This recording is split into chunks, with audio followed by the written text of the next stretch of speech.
Merci Richard, merci, bonjour, toujours un plaisir de vous revoir et d'être avec vous aujourd'hui pour cette panel. Je me rends compte que je vous suis et je parle tout de suite en français. Je veux peut-être dire bonjour d'abord à mes invités avant de changer la langue, évidemment. Nous avons ici avec nous aujourd'hui, évidemment, Monsieur Tidjane Thiam, qui n'a pas besoin d'introduction.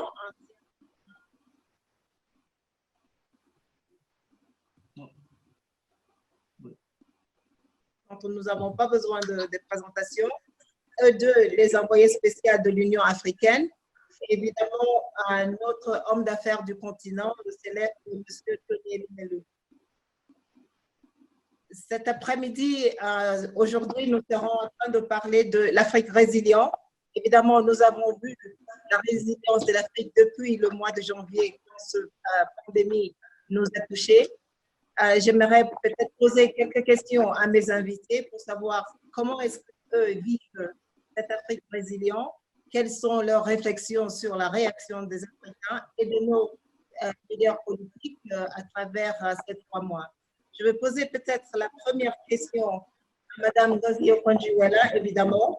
So I'm coming to you for the first question. We're talking about resilient Africa and how Africans are witnessing and living the COVID pandemic. Of course, we've seen data from the World Bank and the IMF that shows that growth is going to be severely compromised. The Economic Commission for Africa itself has done some analysis that shows that we will go from 3.2% growth to 1.8% in the best of cases and maybe 0% growth. What do you think Africa is doing to be more resilient, and how do you see the crisis unfolding? I'll come back to you for what else the international community can do for this. Well, thank you, Vera, for that. I must say that the narrative of the continent was, somewhat positive before the pandemic hit. If you recall, the IMF had projected a growth rate for 2020 for the continent of about 3.6% compared to global growth of about 3.3%. So a relatively robust growth story or narrative. And then the pandemic hit. This pandemic has been a huge exogenous shock, a shock on both the supply and demand side that has resulted in the prices of our products that we export falling precipitously. At the same time, we've had difficulties with the prices of exports. We've had the prices of the products we import increase. Remittances have dried up on the continent, tourism, our currencies have depreciated, and there's been capital flight out of the continent. So all these things have happened with an event that has been external to us. And I think that the continent has really been acted, our leaders have acted responsibly and with a great sense of purpose and unity. And I think this has helped us to a tremendous extent, including also resilience that has come from the experiences we've had in the past with other infectious diseases like Ebola, where we've been able to develop systems for contact tracing and follow up with people. So that has been a hallmark. But coming back to the actions of our leaders, they've implemented lockdowns, which have been very difficult, social distancing. You know that 70% or more of our people work in the informal sector. So implementing a lockdown is courageous politically, means that people cannot go out and earn on a daily basis. In spite of all of this, our leaders have also implemented some economic measures. They've tried to do fiscal stimulus of about 0.8% of GDP. It's a fraction of what is being done in the rich countries, which is about 8 to 10%. They've suspended taxes and tariffs. The central banks have provided some liquidity to our businesses and SMEs. But this is not enough, given the extent of the shock we've suffered. Obviously, we need to go out to get more support in order for us to weather this shock. Let me finally say that on this segment, that the unity of purpose of the continent has been evident the African Union has come together, deciding to procure equipment together. They've appointed the 5 envoys to help look for external resources together. There's a great recognition that the only way we are going to fight this pandemic is through unity of purpose and unity of action. So this has been very pleasing. Thank you. Thank you very much, Ngozi, for that very comprehensive answer, which shows, I think, how resilient and how responsive the African governments have been.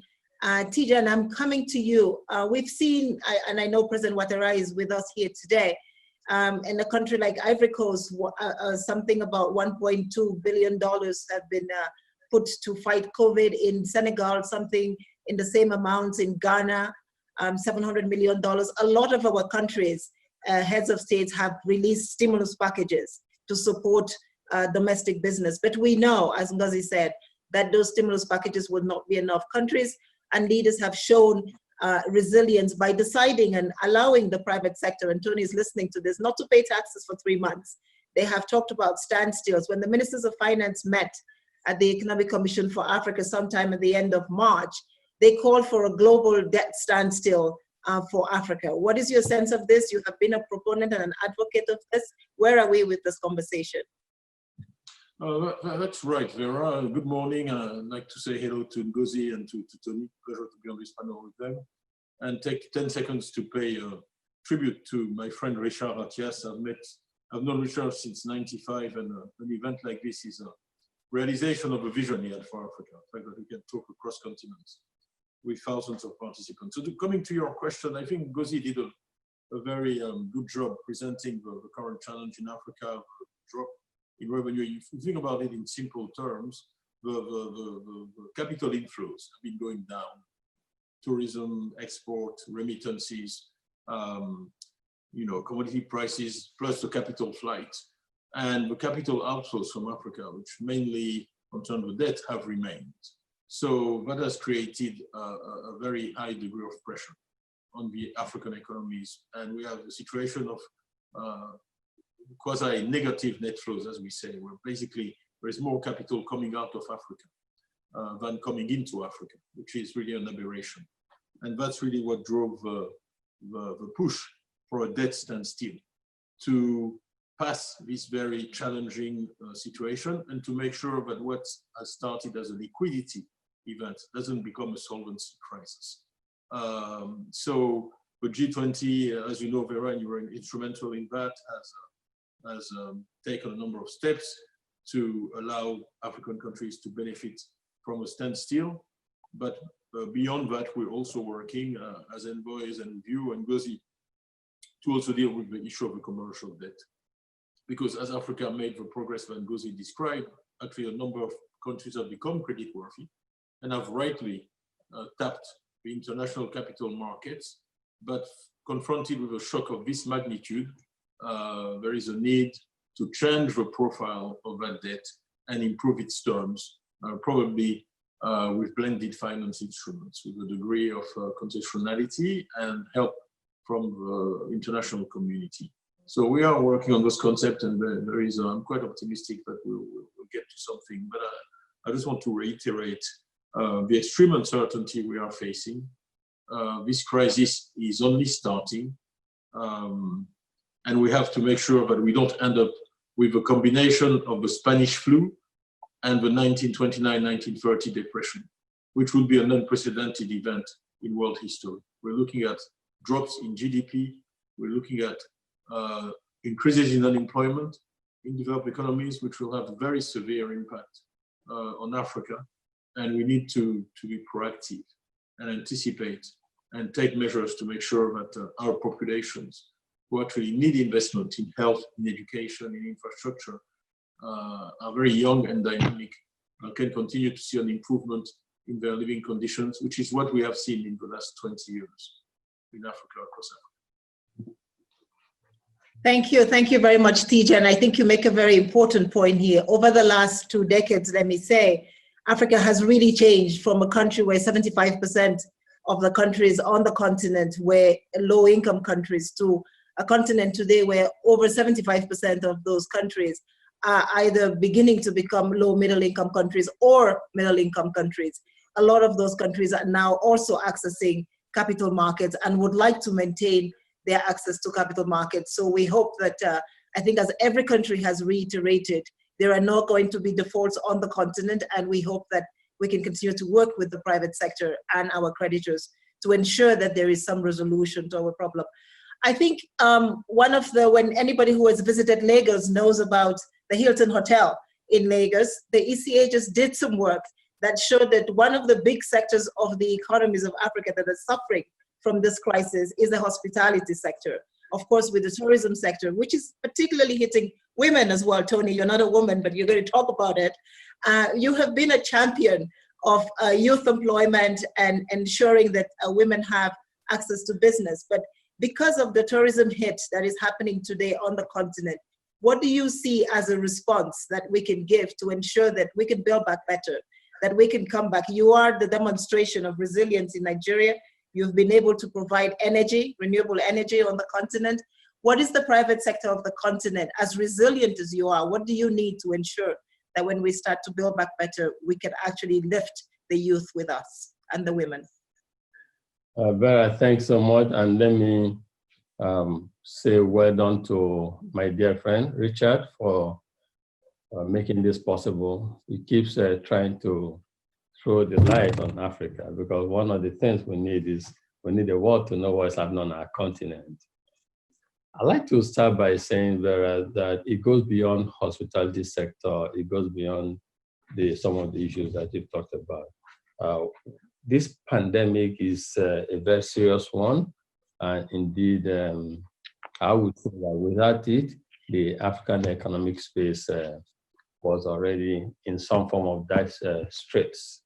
And I tell you from where I sit, my primary, one of the hats I wear is the hat of the group chairman for United Bank for Africa PLC that operates in 20 African countries and some other jurisdictions outside. Is that first, those who 10% or about less than 10% of our customers account have over $1,000 balances in their accounts. And these 10% account for over 75% of our clientele, of our total deposit in all of these 20 countries that we're operating across Africa with over 20 million customers. We're seeing significant and unacceptable unemployment rate in Africa. We have also seen endemic poverty. We talked today about some palliatives and some form of debt relief for Africa. But if we recall my big sister there, Ngozi, she was finance minister in Nigeria at this point, and she, President Obasanjo, they worked very hard for debt cancellation on Nigeria. Today, we're talking about debt relief, debt standstill for Africa. You know, for me, this is the kind of circularity that we should not allow to continue. So it goes beyond just one sector of the African economy. There's something that's not right. Disruption has come to stay. 2020 started with disruptions. And it just, in my viewpoint, it began. We will continue to have economic disruption, digital health, pandemic health disruption we'll have security disruption. And the point for every one of us is how do we reset Africa so that when these disruptions come, because they will definitely come, we also have digital and technological disruptions. When they come, how are we able to withstand this? How do we ensure that we are not going to go again begging for debt relief for Africa? It's becoming, in my viewpoint, the secularity is becoming embarrassing to all of us. So we need to reset. We need to look at issues much more fundamental. We need to look at why are we where we are and what must we do to address this.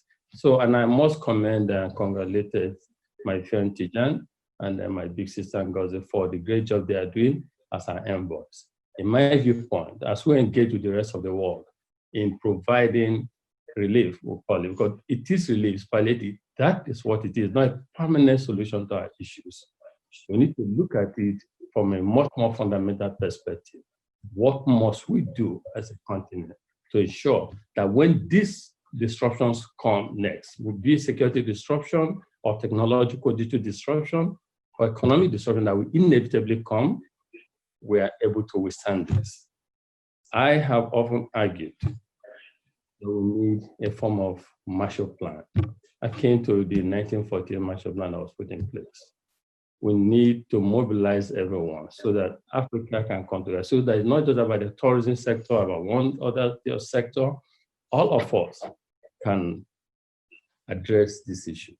Speaking specifically about the employment issue, I think if we look at the youth issue, if we have a Marshall Plan that mobilizes resources to address some critical sector like access to electricity, which is a major issue on the continent, then we'll begin the conversation. We'll begin to make sure that we don't go again begging for people to bail us out, because we must, as a continent, accept the fact that disruption has come to stay.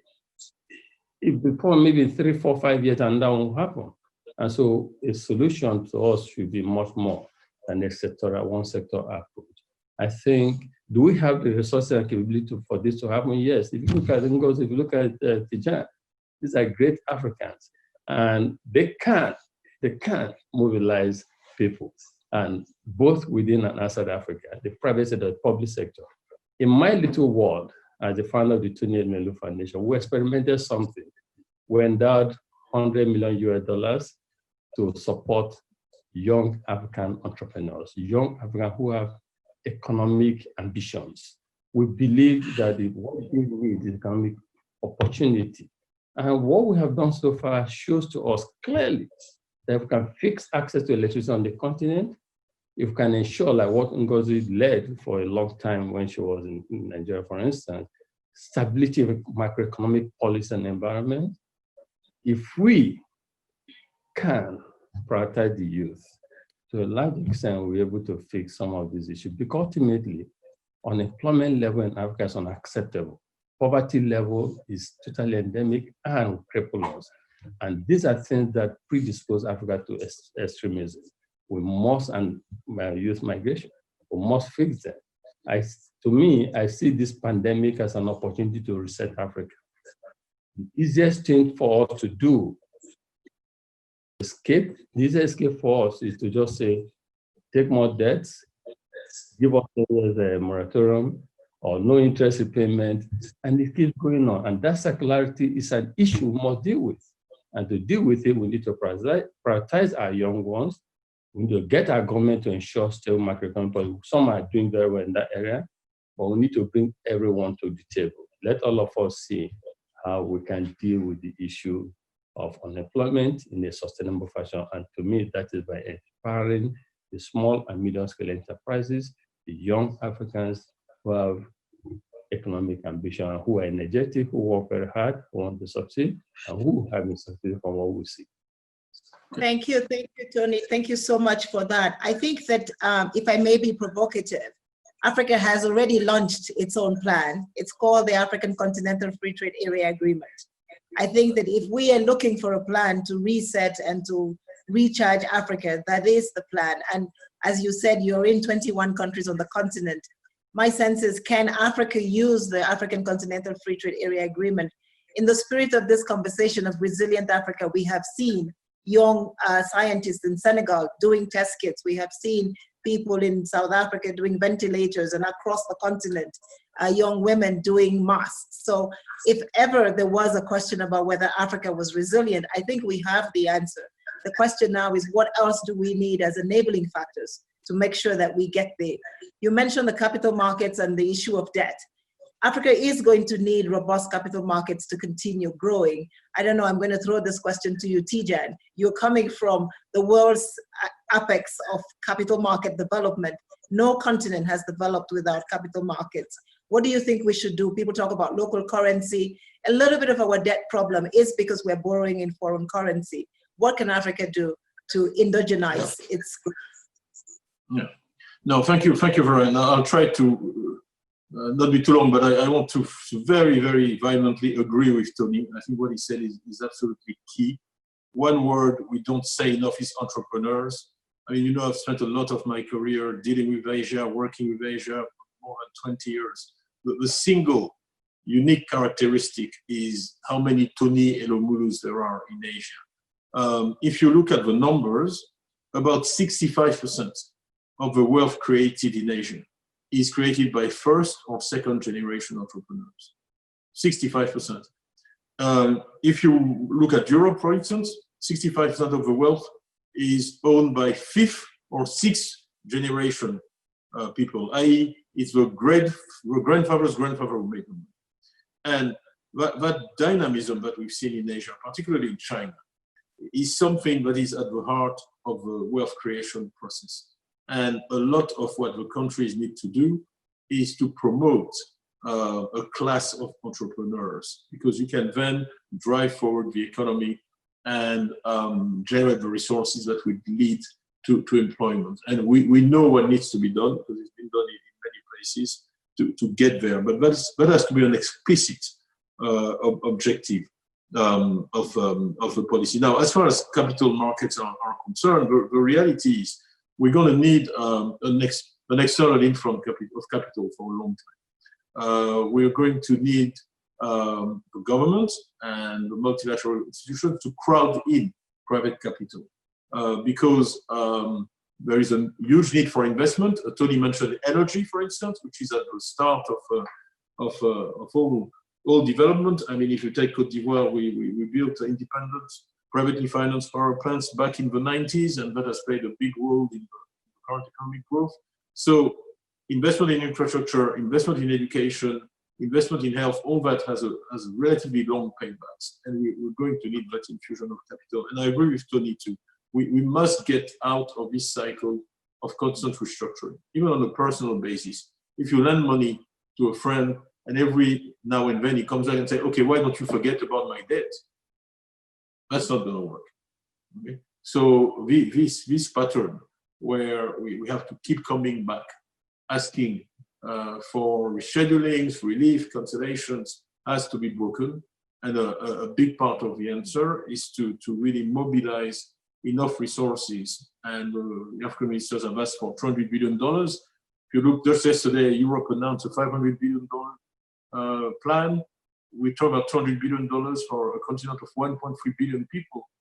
It's in the interest of the world economy to promote that growth in Africa and fund it, because the alternative scenario is unmanageable and will be a lose-lose for it. Thank you so much. Ngozi, I'm coming to you. You have worked with the Nick Stern Commission on the Build Back Better Sustainable Development, looking into the future. And also, I have two questions for you. I've really been asked them quickly. The vaccines. How do we build back better? We know that Africa needs to diversify. What are the two messages that you have for Africa in the Build Back Better side? And I think a question that everybody is asking across the world, and you are now an envoy also to WHO, is Africa going to be first in line to get the vaccine as well?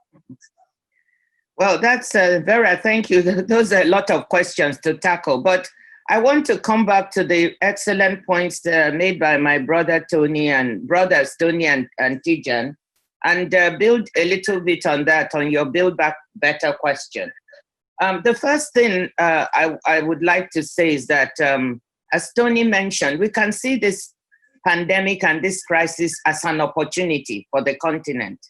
When we look at what has happened with some supply chains, for example, we saw that the whole world was scrambling with respect to getting all the test kits, the masks, the equipment needed, because most of the supply chains were outside of the continent. You mentioned the free trade agreement, continental free trade agreement. Well, we have to make this real. And this means we have to rely on ourselves and have a plan where we specialize our countries in manufacturing some of the things that we need so we can trade with other countries. Take pharmaceuticals, for instance. Your ECA has done work that shows that we import almost 94% of the pharmaceuticals we need on the continent. As we look at how we make opportunity out of this crisis, we should look at why don't we specialize in producing some of these pharmaceuticals. Some countries can take this up on the continent. Some are already doing it in Nigeria, South Africa. We're doing some of this. More of that could happen. Other areas where we could have a comparative advantage to produce good jobs for our young people. I totally agree that the focus should be on our young people, both producing good jobs in big enterprises, but also supporting them as entrepreneurs, particularly our women as well. As we build back better, we must also put women and youth at the center. We have to listen to what they have to say with respect to the future and involve them in the decision making. So I'd really like to stress that point. Jobs, jobs, jobs. What are we going to do to diversify our base on the continent so we can create the jobs we need? We are going to have the largest number of youth in the world by 2050. We have to think forward. Now, moving quickly to your question on vaccines. Well, you can see that there's a race on to be able to find the vaccines that would be a sustainable solution to the health crisis we're in. What has been very interesting in this crisis is the vulnerability of all systems all over the world. The rich countries that had strong health systems were overwhelmed, let alone ourselves. So looking to the future, sustainable solutions is what everybody's scrambling for. And we hope that those who are working on vaccines, that some of our African scientists can also be engaged. Our Africa CDC has done a wonderful job so far, even the CDCs in individual countries, and we hope to involve them in this work as we move forward. We are looking at these vaccines. There's a global effort underway with WHO at the center, Gavi, where I'm chair of the board, the Global Vaccine Alliance, and CEPI, the Coalition for Epidemic Preparedness Innovation. All are working with one purpose. When vaccines become available, they should be seen as a global public good, meaning that this should not be a question of profit for the companies that make it, but availability for everybody in the world at an affordable price. So that is the objective we have. In that circumstance, we are there to make sure that Africa will not be last in line, that all people, all our continent will be prioritized as well. This means we have to make large quantities and large volumes. And it is this very thing that Gavi, with the advanced market commitment, this is a financial instrument we have to assure we can manufacture enough volume for our continent. So don't worry, we will be prioritized. Thank you. Thank you very much. I think just in ending this conversation on resilient Africa, I'm sitting here in Ethiopia, in East Africa. We have had some of the largest growth rates, the largest GDP per capita increases, and the largest reductions in poverty on the continent. And I think that we want to continue to believe that we will do that and do that better. And there's no better example than Kenya and the work that they're doing on ICT to ensure that the youth have jobs. That shows us that Africa can be resilient, that the products that are coming out of Kenya in the ICT sector are being used in New York, in Asia, Tidjane, as you talk about it. The M-Pesa platform, can we digitize that? Can we move that to the capital markets? I think Africa has all the tools that it needs to become even more resilient and to ensure that we don't have this circularity that Tony talked about. So we hope that as we continue this debate, our leaders will tell us what they're doing and ensure that we can all build back better and be here again talking about how we came out of this crisis on our own. Thank you very much for this conversation, and everybody stay safe. And one last thank you to all our nurses who are on the front lines of this crisis to ensure that they are also safe. Thank you very much. Et merci une fois de plus, Richard, pour cette opportunité. Je vous remercie et je vous rends le micro. Merci Vera. Merci à tous. Merci, au revoir. Bye-bye. Bye. Merci. Stay safe.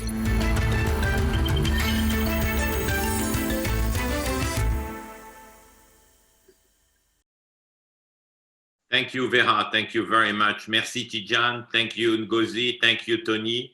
It was a very inspiring conversation. And at least I am taking one message. Let's try from this crisis to have more made in Africa ideas, made in Africa products, made in Africa everything. Now it's very clear that this call to action coming from key players and key actors from the private sector, from even economic experts. But now we would like also to hear from you once again, from you, the audience. So let's see our second polling questions. The second polling question is about the partnership. Which partnership Africa should continue to develop and to work with to recover? So you have several options. One option, of course, is the international multilateral institutions, UN, World Bank, IMF, the traditional partners.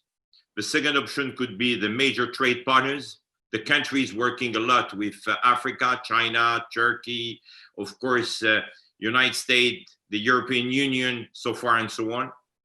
Africa regional institutions, African Development Bank, and the African Union, and of course the private sector. So let's vote and let's see who do you consider should be the key partners for Africa during this recovery. Quite interesting result, it's quite well balanced, and we see that international institutions as much as private sector, as much as African. So in fact, the answer and the message is very clear. Everyone has to work together. Everyone has to work together to be a true partner of Africa.